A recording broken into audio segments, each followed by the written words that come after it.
branches, first turning this way, then that way, faithfully following some internal compass.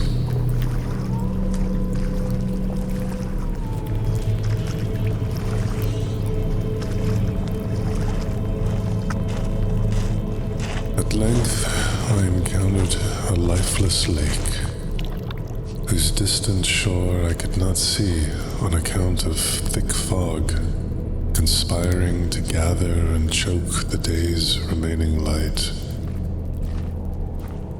By the time I finally circumnavigated this sleeping hydrous giant to arrive on its opposite bank, twilight was rapidly becoming moonlight. There was a clearing, and after trudging across it, the full moon was now almost entirely enshrouded by the gathering gloom.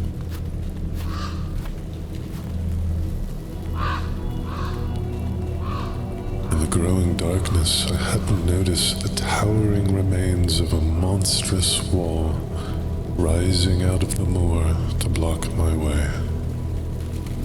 I had walked into what appeared to be a courtyard, but a courtyard without a castle. Just a single, massive wall still stood here, overshadowing what looked like enormous rubble at its feet, draped in fallen branches and ivy. But a moment later, the bright moon pierced the fog, illuminating massive ruins all around.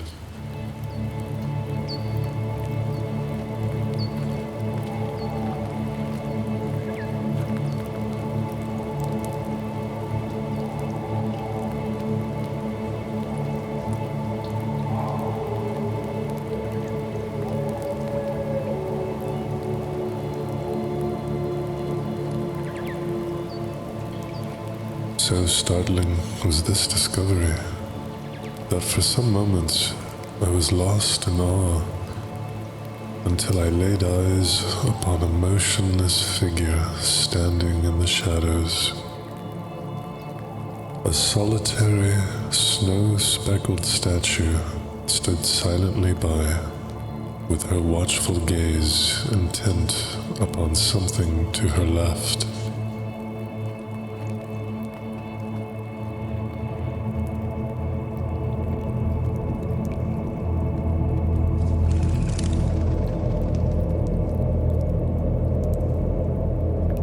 Amid these ancient ruins, in this courtyard without a castle, in this clearing in the mist, sat a coffin,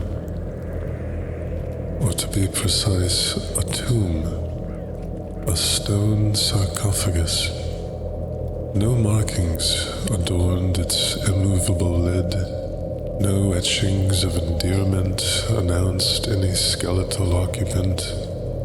No indication of whatever kind hinted at who might lay ensconced within.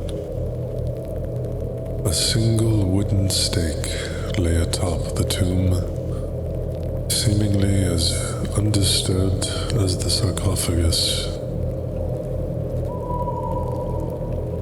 A chill shot through my chest, and as quickly as the blue light of a full moon had broken through the mist for a moment of clarity, the fog now seemed to once again cloud together.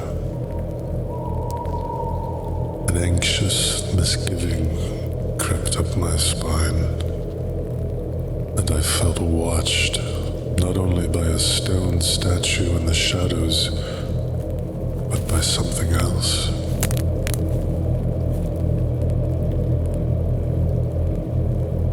No longer did I feel alone in this enclave, and the desire came at once to flee, to run away back across the moors as fast as my heavy legs could carry me.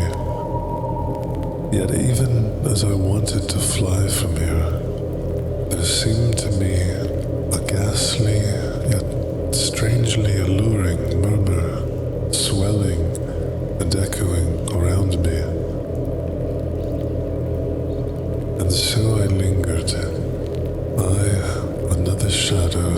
standing on the forgotten flagstones of a crumbling courtyard, as silent and motionless as a stone statue.